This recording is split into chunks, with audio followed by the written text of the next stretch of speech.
What's up, everybody? Hope y'all having a fantastic Monday. It's Eric here at Travel and Trading. What I wanted to do here, real quick, is go over the Friday trades for you. Maybe answer any questions you guys might have had, kind of thing. I don't think it was too many, so we should be good there. But what I want to do real quick is just kind of go over the trades that I took, kind of compare them to the alerts, go through a little bit of it with you here, just kind of give you some more insight. Doesn't hurt to learn a little bit more. Um, we'll just take it from there, okay? So let's get this bad boy started. Um, we'll start with one of the first trades of the day that I had took, which was MIRN. And let me actually get that pulled up for us here so we can take a look at it. Hopefully, everybody had a great holiday weekend. Um, it's July 5th, and got the day off Monday because of the fourth weekend. So hopefully, you guys had a great, safe time. And tomorrow we'll be back at it again. All right. So let's take a look here and get this bad boy started. All right. So MRIN, that was a nice little trade there. What I'm gonna do here too is kind of talk to you guys about, you know, knowing the importance of kind of, when to kind of get out your trades as well too. Hopefully that might help some of you as well, protect some of your capital. So obviously MRIN was one of the first alerts we got. Now it wasn't on the watch list the night before. However, it was alerted that it hit pre-market high at 1580. Now, you guys know me, you know how I like to trade. If it was alerted at, the 115 time frame, which is typically 115, 2, 3, 4. So it's 415. You guys were alerted, right? Which was pretty much in this area here, the pretty much beginning of the day. Um, that hey, stock jumped up. You know, might be time to look at it. Um, by then, it's already changed. It's already coming off the high of the MACD, right? Now, you guys know me. I like to wait for a setup to form before I even think about trading. This here, guys, was a classic breakout pre-market play. I mean, it don't really get no easier than this. Now, you guys know I teach you all the time to look into level two while you're trading, especially during pre-market and after hours. It was an easy tell that this thing was gonna get you some type of gains if you don't want to be too greedy. So let's kind of play this one back here from the beginning. Let's do a real time replay so you guys can kind of understand this here from a chart perspective of what you kind of want to look at.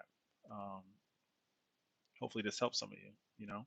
So obviously this part right here is after hours, and then we'll make it go normal time. So can kind of get a good feel for it here.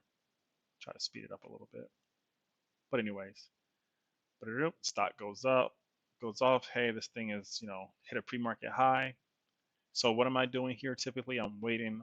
Stocks pulled up. I'm waiting. Now, again, this is kind of faster speed. It won't go that fast in real time, especially during pre-market. But by then, you'll see something like this.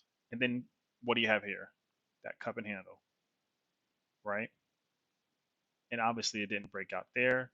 Sell signal flash, but then you got confirmation right here that the thing is going to run, and it did, because your moving averages are showing positive as well. Yes, overextended on the RSI, so you should be expecting some pullback. But again, all indicators don't indicate; they just they don't dictate; they just indicate. So something being high above the relative strength index can go much higher. Doesn't matter where it's at. And obviously, this thing ran for a while, and a good meat of the move there to be able to be taken. Now, if you guys were looking at this during pre-market, you probably was easily able to identify that, at least at that point. Now, let me pause this here. Around this time frame is where you typically want to be looking to exit the trade. I, got a 16% gain out of this trade here. Um, and you guys already know I don't like holding things, to the bell, but to each his own. Um, Really, there wasn't no reason yet to get out of the trade. Not like a lot of confirmation to get out of the trade, because even as the stock continued to rise, guys, it was still holding above its VWAP. Look at that, even more of a move. And you know me, how my strategy works. I would have stayed in it. You know, right here is where the bell opened up, and you still had some more meat of the move to get there. I wasn't trying to be too greedy. I took my profits and ran for the bell, um, but you still had ample time. Okay. Now this is where it starts to get interesting after the bell. You see, you're looking at the price action, checking out candles. Obviously, the trend is starting to show it's going to be in a bearish trend. Boom, there it breaks the trend. It's below the VWAP. Now we're in bearish territory. Okay. Now the thing is, it could be a fake out because the MACD is, already red as well too. What you want to do at this point is wait to see if it, when the MACD starts to turn green, if it's still in bearish territory, then obviously you probably would know for sure that this thing isn't going to turn green no time soon. Um, as it's coming up on here. So you can kind of take a look there. It's still under the VWAP, still in bearish territory. It's not much strength shown on the MACD. So, it's filling the break, filling the break. At that point, I probably would have got out had I held that long, but I didn't. So, but again, you as a trader need to have a strategy that helps you identify that. And knowing how your indicators work and candles to look at and things like that will help you tremendously, guys. And this is why I preach to you all the time about studying that stuff, learning that stuff. If you need help with it, just let me know.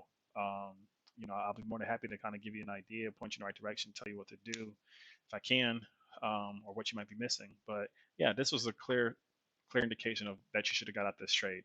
I like to a lot of times use a sell signal as an indication to leave, but it's not like a firm thing. But it definitely gives me a lot of weight, especially if I'm trading a trend as part of the strategy.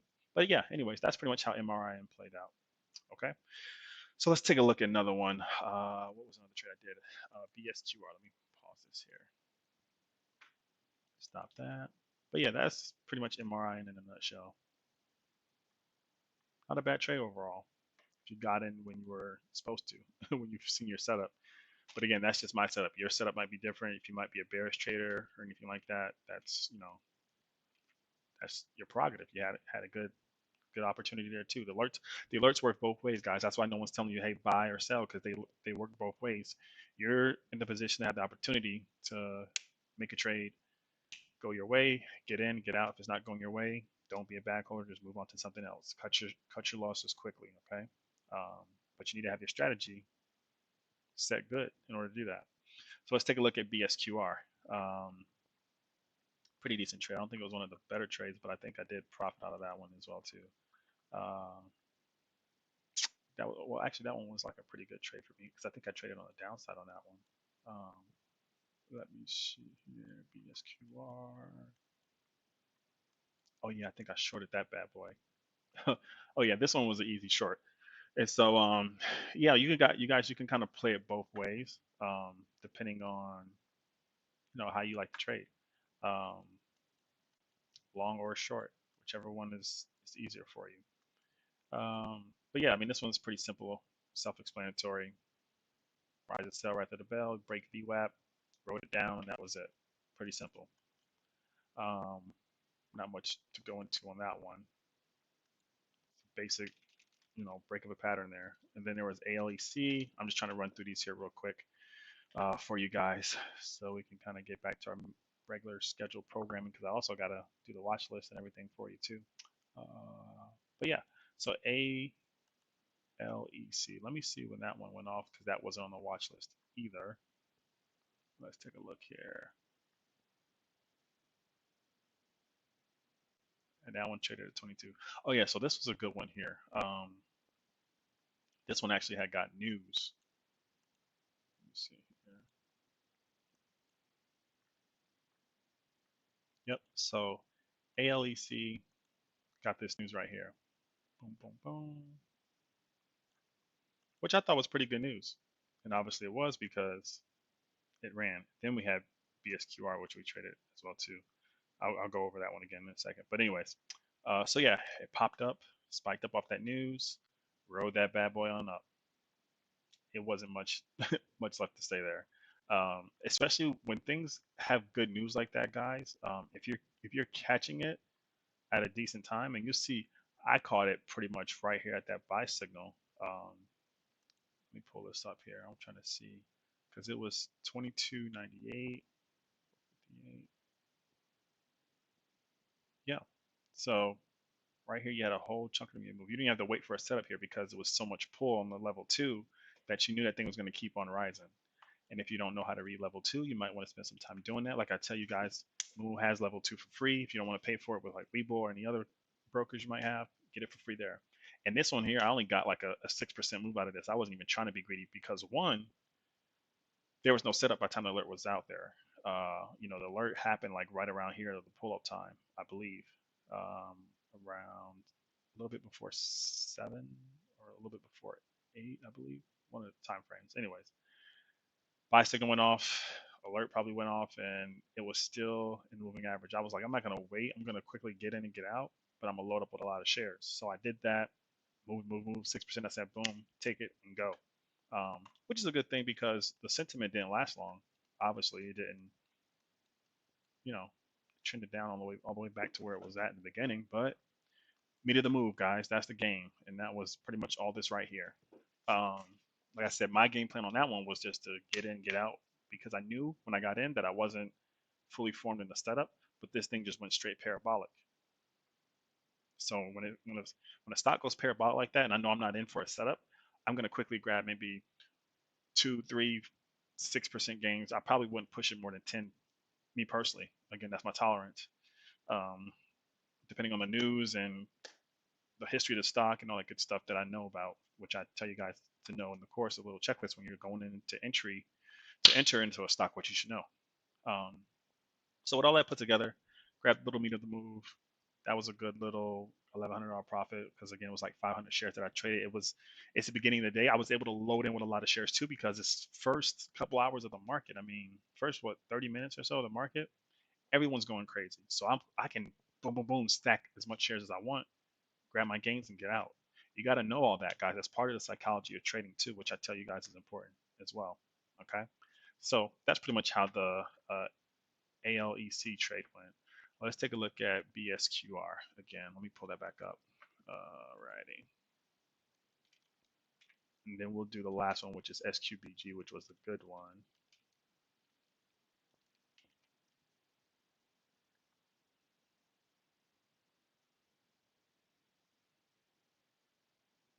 Okay. Yeah, so BSQR, yeah, this is the one I think I shorted here. Let me zoom in. I think it went off here at around the four, yeah, because these two went at the same time. Uh, Boom, boom, boom. Yeah, BSQR had a volume spike. Look, it's saying, look at me, volume spike at $4.90. I'm gonna do one or the other. And here, $4.90. It rose up. It rose up. I knew that was at the peak. I said, okay, 539. Not really much there. That little candle right there, boom. Before even the trend change happened, that candle right there indicated to me that a lot of bag holders were going to be dumping, especially on a green of the moving average. So I said, okay, let's see how it plays out. Give a little bit more time. Pressure, pressure, pressure. Didn't break above that candle. Okay, it's going to be downtrending. Easily enter in, especially in a sell signal. Short that bad boy. There's a little bit of shares of short. And boom, easy profit. Go ahead and get out. It's the moving average starts to turn green. The way that you trade bullish, guys, you can also trade bearish if you know how to flip it and done it long enough. Okay, you just got to know what to look for. So that was a quick, easy trade there too. I didn't stay long in that one. And by then I was like, it's Friday. I don't want to push my luck with the way things are going. Um, but it was a monstrous trade. I mean, I went in with small shares, but it was a big percentage move. This was like a 24, 25% move that I had gained, but I only had a small amount of shares, so that was okay. Um, Pretty simple there. But probably the best trade I had, which is this one right here that we're gonna go over, was SQBG. Pull that up here.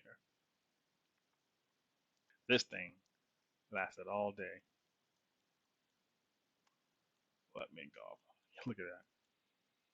This thing just went monstrous. Let's see if I can pull that up.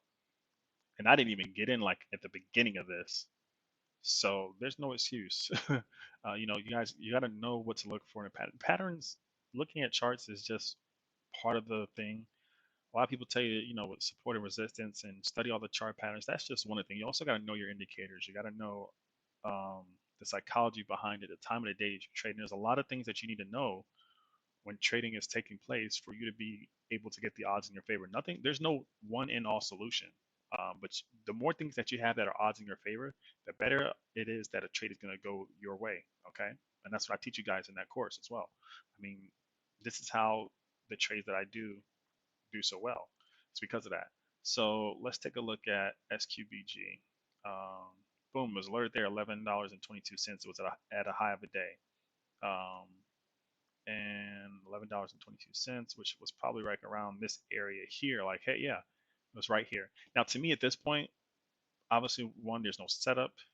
It wasn't really much happening price action wise, so I just kept it on the back burner because usually when I'm looking at uh, the alerts and the trades, I'm looking at usually like 9 different charts. I'm just kind of gauging just to look at the patterns. I'm gonna be looking in detail. I'm just looking to see if they're making any changes in pattern. Why don't focus on maybe 1 or 2 trades? It's much easier for me. But anyways, the alert went off. I pulled it up, looked at the chart, nothing impressive, so I let it sit. Then what happened? It did hit another high a day, and I believe the alert kept going off on it, right? Yeah, so it said SQBG high a day, and then it kept going off again at $12. Okay, and then more throughout the day, 12.26, 13.43, 14.97, 15.57. At this point, I'm like, what the heck? I probably need to pay attention to this. This is just me. Again, you could see in the post on the Facebook, I didn't get until $16, and by then look where it's at now. So what I did was I waited for another pullback, and it got in at that 16 level. And you might think, okay, well, Eric, why would you get on that point?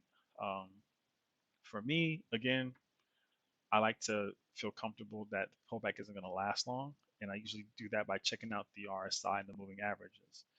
As long as to me it's still above the volume weighted average price, still within decent range of the EMA, and the RSI isn't there, isn't too overextended, I'm like, okay, that's a good entry point. So all the things were in line with where I needed to be for me to enter that trade and feel comfortable with it. And from that point on, I was like, I'm just going to stick it out, let it ride, go, hit my profit target, and then just let the rest ride, which is pretty simple to do here. Because by then, I'm in here at $16, right? It's going up, it's going down. You want to give it some leeway too. I mean, like, you obviously know there's support here and there's some support there. So I'm like, okay, measure my risk reward accordingly. But the trade started to go in my favor even more as the moving average started to change. And as the moving average started to change, even the relative strength wasn't even, going above, you know, the 70, which is what I look for. So it started to go up, started to go up, started to go up, and it kept going. I'm like, man, this is great. Lock in some profit. Boom. It started to do its pullback on the moving average. Not much of a pullback. Okay, still got room to ride, still got room to ride. And then, it began to kind of fizzle out, and you can tell by level two that it was fizzling out. And I just said, okay, take my profits and go. That was it. It's that simple. I mean, I don't know how much easier to get, how much easier it can get. And of course, you got the sell signal here that's telling, boom, big drop off. Okay, it's going to continue. It's going to continue. It's going to continue. If you don't have these indicators, guys, I videos on how to get those indicators if you need them. But this is just my trading strategy. Find something that works for you. But that's it. Those are the 4 trades I took on a Friday. And you know me, I don't usually take that many trades on a Friday, let alone that many trades, period. I'm usually doing 1 or 2 a day and calling it a day. Um, but yeah, I mean, that was a SQBG was my best play, I think. How much was gained on that one? I think. Oh, probably one of my better, not percentage wise. I think BSQR was my best trade percentage wise. Um, but I even posted in the Facebook group, hey, look out for S, SGQB or SQBG during the day, and they still have more time for you guys to run and jump in, even if you're not part of the, the group or have the alerts. You could have still you could have pulled it up and looked at it anyway if you were on actually caring about trading or whatnot. But anyways, those are pretty much the 4 trades for you guys. So hopefully that gave you some good insight a little bit. It was a great Friday. Hopefully you guys had a great weekend. Um, hey, shout out to Ian for the message on the board too. I appreciate that. The admins and guys, they work out as much as they can to get you guys the best trades possible, and they definitely spend a lot of time. I mean, I give them insight as well too and everything, but they definitely work hard to get you guys the best trades possible. So I'm glad you were able to have a good weekend off of that, man. That's pretty cool. Um, it's good. That's good. That had me feeling good going into the weekend, knowing that they were helping somebody out. But actually, yeah, with SQBG guys, I think this one was a 50% gain on my return on that one. I think I'm like 4 grand off of that trade. It's crazy. 4,300 somewhere in the Facebook post. Go look at it. But anyways, that was the best trade I think I had. So yeah, that's pretty much it. I'm gonna get to work on this watches for you guys. It should be out in a few. Um, we're gonna get ready for tomorrow. There's not gonna be a swing watch list because it was put out Friday, so that should carry over to the next week. In fact, I believe both SPC and DNUT is doing really good. So if you still time to follow that swing alert and set your plans accordingly. But other than that, let's get ready to crush it. Um, for you guys that are still in the chat rooms and still getting alerts and everything, we got some more stuff coming pretty soon. I'm starting to actually get this camera stuff to work, as you can see. But I'm working with the admins to get some more things going for you guys. They obviously are really busy putting stuff together, but we're trying to give you more ways to get the alerts and sharpen everything and make it much more easier for you guys. But yeah, I mean that's the trade. I mean that trade that I took, guys, took maybe about, when was it breaking out? Like 10:30 to like 10:45. That's like an hour worth of trading. I'm done. 4 grand in an hour. I'm cool with that. But yeah, I mean you can easily compound your trades is what you want to do. Okay. Keep that in mind. Nothing's gonna be a home run every single day, but the more you're setting your targets and learning how to do everything, scaling in, scaling out, learning from the course, how to do all that stuff, knowing from the course how to build a strategy. Oh, I got the 7 steps on how to build a strategy, how to develop a trading strategy, or no, how to develop a trading plan for you guys. I'm gonna post that in the Facebook group. Look out for that. I got some other stuff I got to do on some other platforms, but um, yeah, anyways, guys, hopefully this video helps you out, give you some insight, review it again if you need to. Just kind of, pick my brain off of how I'm looking at the trades and how I'm playing off the alerts. Um, and if you have any questions about it, just let me know. But other than that, stay tuned. Admin's got some more good stuff coming out for you. I'm going to drop that information that you guys are asking for uh, in the, I'll put it in the learning lounge. But I think you guys will like it. It's new, fresh out. I toggled with it, and it's great. I mean, you can use it, kids can use it, all that good stuff. Is some great stuff. So I'll put that in the alerts for you guys. So definitely check that out in your spare time. It's good info. It's very interactive, and I think you guys will like that. I actually sent the same thing like to my sisters and brothers as well too, and they can get a hold of it. But it's definitely a great tool to utilize whenever you're bored or anything like that. So you guys can hang on to that. But anyways, all right, guys, stay tuned. Let's get ready for tomorrow and stay green. All right, I'll talk to y'all later.